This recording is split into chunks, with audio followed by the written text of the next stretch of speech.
Merci à vous pour une invitation. Pour cette invitation et le rappel effectivement de cet entretien ancien. Merci aussi à Christine Angot pour les paroles qu'elle vient de prononcer. Et je vais pour ma part essayer de cerner cette expérience de la dépossession qui est celle qui nous saisit quand on est ennemi. Avoir des ennemis, en effet, on croit savoir spontanément ce que cela signifie.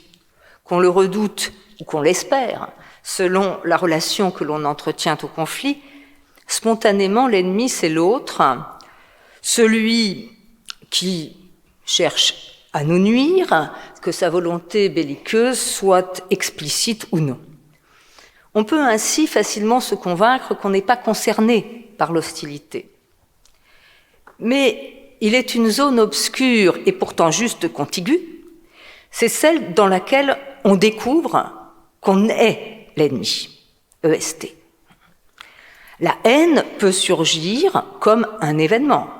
Et dans ce cas, on ne peut pas se croire non concerné. On est concerné au plus intime de soi. Et si on mesure sa puissance en dénombrant ses ennemis, comme autant de possessions, ce qui s'éprouve quand on se découvre ennemi est plutôt l'impuissance de la dépossession. Qui est ce soi insulté, ramené par l'invective à un animal, la haine suivante en cela les gradations du bestiaire, d'ailleurs les plus petits des animaux sont en général les plus insultants, ou bien ramené évidemment à toutes les versions du déchet. Il suffit d'ailleurs que l'adjectif sale soit associé à un trait identitaire par ailleurs de la réalité pour que le tour soit joué et qu'on se découvre ennemi. Sale psychanalyste, ai-je entendu récemment, adressé à moi. Voilà, psychanalyste, oui. Sale psychanalyste, évidemment, c'est autre chose. Donc, l'expérience d'être traité comme un ennemi ouvre sur l'immensité de ce qui, de nous-mêmes ou de l'autre, nous échappe. Et au moment où on me dit « tu es » avec une grimace de dégoût, je ne suis plus personne. S'attarder un petit peu sur cette expérience me semble nécessaire, ou m'a semblé nécessaire quand Jean Birnbaum m'a contacté, pour comprendre ce qu'on appelle construction de l'ennemi. C'est-à-dire que toute position d'ennemi commence avec ce Burke originel, qui réduit à zéro celui qui en est l'objet. Et dans la suite de cette dépossession se jouent les destins de la haine. Quelles sont les vicissitudes de cette expérience, d'abord passive de la haine? Je vais en caractériser trois. La première est le retournement de la passivité en activité. Me découvrant ennemi, je le deviens, effectivement. Le deuxième consiste en un brouillage du partage ami-ennemi. Et le troisième, le retournement de l'hostilité contre soi. Et ces transformations de la haine subie, interrogent sur la possibilité d'un bon usage de la haine que j'évoquerai rapidement en conclusion. Mais d'abord, donc, première vicissitude, l'expérience d'être ennemi porte à le devenir. Si on me met en position d'ennemi, je suis ennemi. Ce qui m'arrive par hasard, accidentellement et parfois de manière inattendue, conduit à une identification qui me détermine. Alors bien sûr, il faut commencer par remarquer que souvent, c'est un alibi pour avoir des ennemis précisément et se donner le droit de haïr. L'hostilité résulte alors de la projection sur un autre d'une haine qu'on éprouve en soi contre l'autre. Dans ce cas, reconnaître comme sienne la haine qu'on porte à l'autre a plutôt pour propriété de pacifier les relations avec cet autre et de diminuer le sentiment d'hostilité. Mais cela signifie aussi que lorsque ce travail de reconnaissance de la haine qu'on porte en soi n'a pas lieu, la faire supporter à l'autre est explosif. À la haine peut alors se greffer, précisément dans ce cas, la volonté de destruction de cet objet dans lequel on méconnaît qu'il est une construction. Donc la haine subie, quand elle vient après celle qu'on porte en soi mais ne reconnaît pas comme sienne, autorise à tuer. Je dois penser que l'autre est mon ennemi pour justifier de me comporter comme son ennemi et l'attaquer. On est souvent plus efficace dans la défense que dans l'attaque. Il suffit donc de harceler l'autre pour qu'il vous attaque en premier afin de pouvoir décharger sa haine. Il en est ainsi couramment en politique et en géopolitique, mais il peut aussi en être ainsi dans la vie personnelle, comme le film de Justine Triet en 2003, Anatomie d'une chute, l'illustre très bien.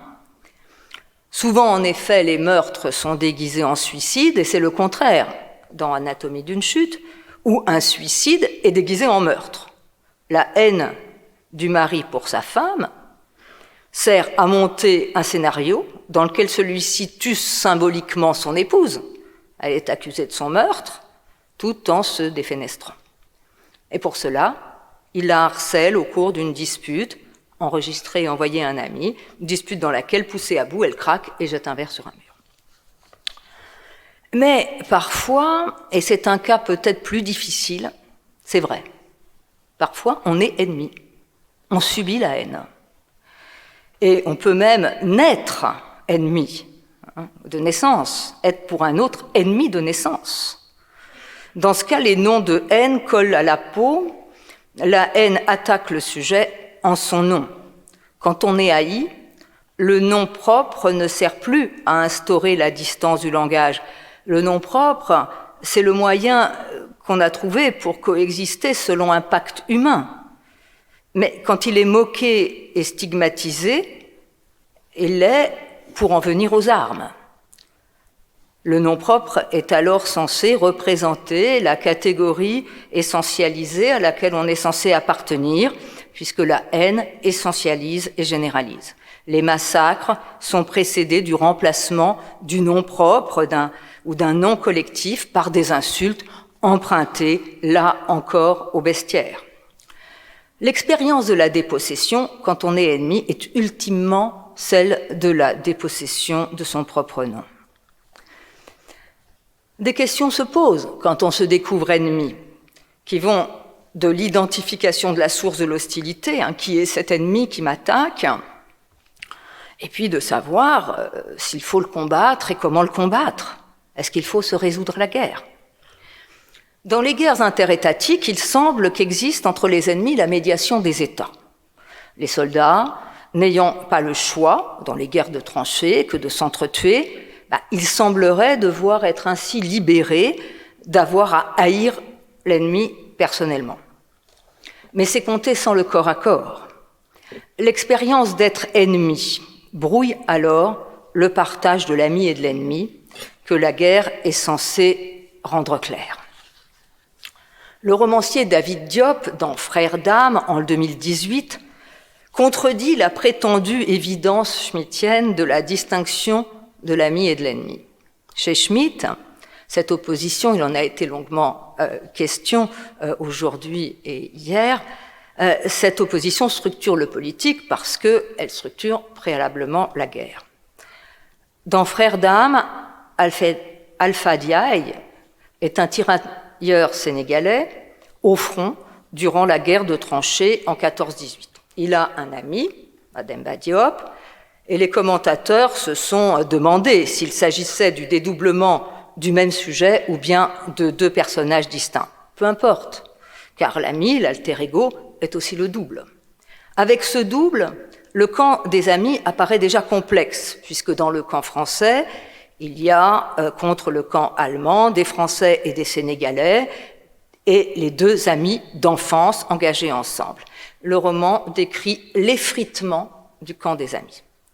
D'abord, je ne sais pas si vous voyez ce roman, l'ami d'enfance meurt, laissé agonisant sur le champ de bataille, et de là, pour l'ami, une première salve de questions. L'ami est-il celui qui accomplit son devoir sacré de ramener le corps de l'ami, ou bien celui qui l'achève pour écourter sa souffrance? L'ami, pourtant, ne peut pas tuer l'ami, ce serait se faire ennemi, puisque c'est l'ennemi qui tue. Mais dans un contexte de haine, amis et ennemis échangent leur sens, même si la folie s'empare nécessairement de celui qui est pris dans ce dilemme. Quelque parti qu'ils prennent, celui-ci est mauvais. Tout ce qui suit dans le roman découle de ce premier vacillement. Après avoir manqué à son devoir par devoir, le narrateur devient celui qu'on attend qu'il soit, un ennemi, un parfait ennemi, qui ramène chaque jour un fusil ennemi dans la main coupée de celui qu'il tenait. L'expérience de la dépossession est menée à son terme. Mort psychiquement, à la mort de son ami, le personnage principal est mort pour tuer les vivants, et dans ce combat, son nom propre aussi s'est fissuré. Entre pensées de culpabilité saisissant à la mort d'un proche, celle d'Alphadiaï est de s'être moqué du totem de son ami le jour de sa mort. Il y avait certes droit, rituellement, mais dans la situation d'être ami devant l'ennemi, l'ambivalence des sentiments et la rivalité qui sont le lot de l'amitié deviennent du meurtre en puissance. Enfin, à devenir l'ennemi qu'on est, on n'est pas nécessairement, contrairement à ce qu'on avancerait dans une logique schmittienne, si je puis dire, l'ami de ses amis. Même les amis, les camarades, dans le cas d'Alphadiaï, prennent peur de cet ami trop parfaitement ennemi. Le narrateur est renvoyé du combat et hospitalisé. Dans la confusion ami-ennemi qui s'est emparée de lui, même si tout baigne dans une atmosphère onirique de folie, on peut comprendre qu'il viole et tue une femme sans qu'on puisse encore savoir qui est Alpha et qui est Mademba. L'objection que constitue ce roman à la distinction ami-ennemi n'est pas psychologique. Elle se situe bien au niveau de l'hostis et non de l'inimicus, c'est-à-dire de l'ennemi public, hostis, et non particulier, inimicus, pour reprendre la distinction de Schmitt. Elle instaure dans l'hostilité une dialectique, montrant que celle-ci ne constitue pas une relation stable. Parce que la psyché humaine est engagée dans les rapports d'hostilité, parce que le politique est psychique tout autant que le psychique est politique, la distinction du particulier et du public n'est pas pertinente ici. Et de ce fait, on peut inclure dans la dialectique de l'hostilité un autre possible retournement, le troisième, celui de l'ennemi en ami, et le fait de devenir ennemi de soi et de pactiser avec l'ennemi. Pactiser avec l'ennemi, c'est tentant. Cela semble le meilleur moyen de retrouver la pleine possession de soi. Quand on est haï, on souhaite parfois protester que soi, on n'est pas comme ça, comme tous les autres à la catégorie de laquelle on est supposé appartenir. Mais bien sûr, cette supplication est déjà une trahison de tous les autres, ceux qui sont censés être comme ça. Elle alimente donc la généralisation et l'essentialisation haineuse. On a souvent nommé syndrome de Stockholm cette façon d'échapper à la désubjectivation hostile par la solidarité avec celui même qui met en danger. La dénomination vient d'une étonnante prise d'otage de 6 jours qui eut lieu en 1973 dans la capitale suédoise. Elle est connue notamment par une enquête réalisée par un journaliste américain un an après, Daniel Lang. Ce qui a frappé est que durant toute cette semaine, les otages n'ont pas ressenti d'hostilité envers leurs 2 ravisseurs et qu'un an après, ils éprouvaient encore à leur égard des sentiments de reconnaissance. Pour eux, pourtant otages donc ennemis, dans le duel avec les braqueurs, c'était la police qui était l'ennemi et les braqueurs étaient les amis qui leur avaient sauvé la vie. Alors, bien entendu, la dénomination syndrome de Stockholm fait l'objet de grandes réserves. Elle provient en effet du psychiatre de la police, Nils Bejerot, qui, selon Lang, aurait évoqué un principe psychologique de s'attendre qu'un lien d'amitié naisse entre les victimes et les ravisseurs. Que cela vienne du psychiatre négociateur a induit évidemment un doute sur la prétendue scientificité de ce principe, allégué pour occulter le comportement peu fiable des policiers en l'état et la rigidité du Premier ministre d'alors, Olof Palme. C'est donc cela, et non un quelconque syndrome psychologique, qui aurait obligé les otages à chercher une protection du côté de leurs ravisseurs, ce en quoi ils n'auraient pas mal calculé. Un autre argument va dans le même sens, c'est-à-dire qu'il s'agissait d'une attaque de banque et non de personne. L'ennemi, dans le cas d'une attaque de banque, n'apparaît pas immédiatement le voleur, lequel peut au contraire apparaître parfois comme un agent de redistribution des richesses. C'est du moins l'interprétation qui est à l'œuvre dans la série espagnole bien connue d'Alex Pina, La Casa de Papel, où l'on voit un gang détenir 67 otages dans la fabrique espagnole de monnaie.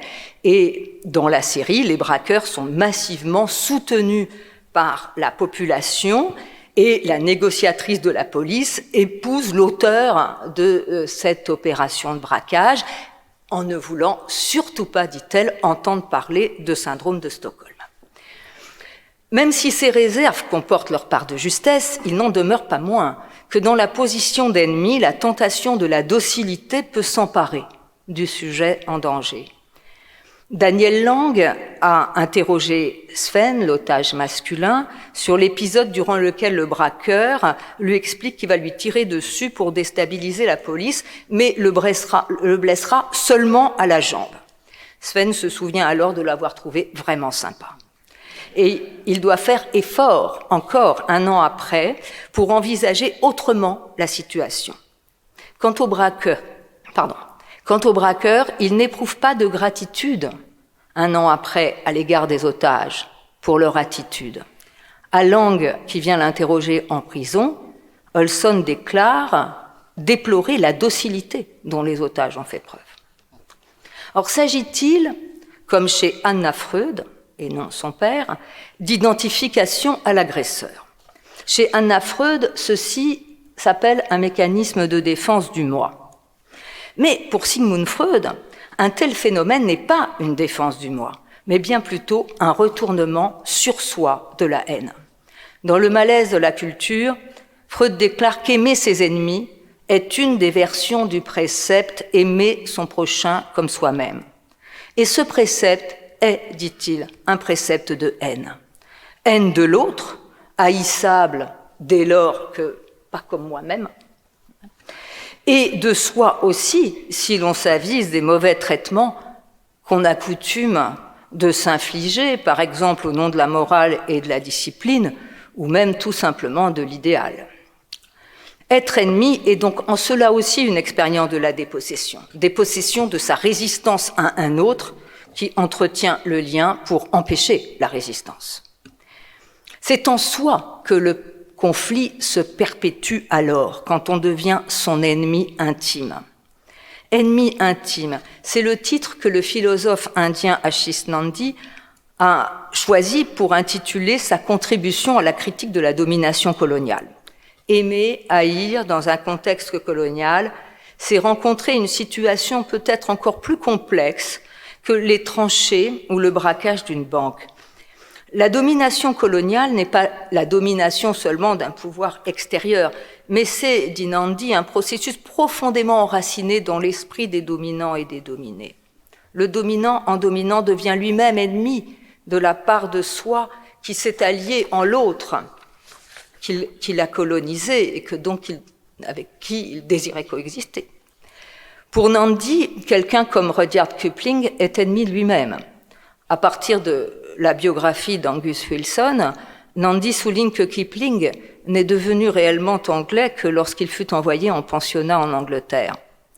Sans entrer dans les polémiques sur l'œuvre de Kipling, c'est pas du tout mon propos. Bon, on peut néanmoins s'accorder sur le fait qu'il était conservateur, devenu adulte, et pourtant il fut, rappelle Nandy, un enfant indien, un enfant élevé en Inde par des domestiques indiens dans un environnement indien. Son œuvre pour la jeunesse est d'inspiration indienne. Il est Mowgli, mais en même temps ennemi de Mowgli, ennemi de l'enfant indien caché intime. Dans le conflit de loyauté de la domination coloniale, on ne peut, selon Nandy, qu'être dissocié et devenir ennemi d'une part de soi. On peut néanmoins objecter à Ashish Nandy que justement, Kipling a trouvé un moyen de n'être pas dissocié et de faire vivre l'enfant indien en lui dans ces beaux livres que sont les histoires comme ça ou le livre de la jungle. Mais son analyse attire néanmoins l'attention sur les contradictions du rapport à l'altérité qui existent quand on rejette d'un côté ce qu'on désire de l'autre. En brève conclusion, je dirais que ces vicissitudes de la haine subie nous montrent comment l'ennemi se fabrique à partir de la dépossession de soi inévitable quand on se trouve mis dans la position d'être ennemi. Les mots n'ont jamais autant de poids que quand ils font voler en éclats le pacte langagier avec l'autre en lequel consiste la vraie sécurité. Y a-t-il un bon usage de la haine quand on se trouve en position d'être ennemi, c'est-à-dire sans pouvoir tempérer sa propre haine puisque c'est pas la sienne? Ce serait être capable de prendre acte de l'hostilité sans donner sa haine, comme le disait Antoine Léris au soir du Bataclan où il a perdu sa femme. Vous n'aurez pas ma haine. La haine n'est pas réparatrice et il n'est pas de réparation possible quand on est en position d'être ennemi. Garder sa haine pour soi, c'est aussi la reconnaître en soi, sans se croire immunisé contre elle. Le seul bon usage de la haine possible, celui qui nous prémunit de la destruction et de l'autodestruction sans limite, de la jouissance de la haine, consiste à s'en servir comme signal de séparation, car la haine, réduite à son plus simple élément, est séparatrice, instaurant la distance qui permet de se ressaisir quand on est blessé par les mots ou les actes. Je vous remercie. Merci.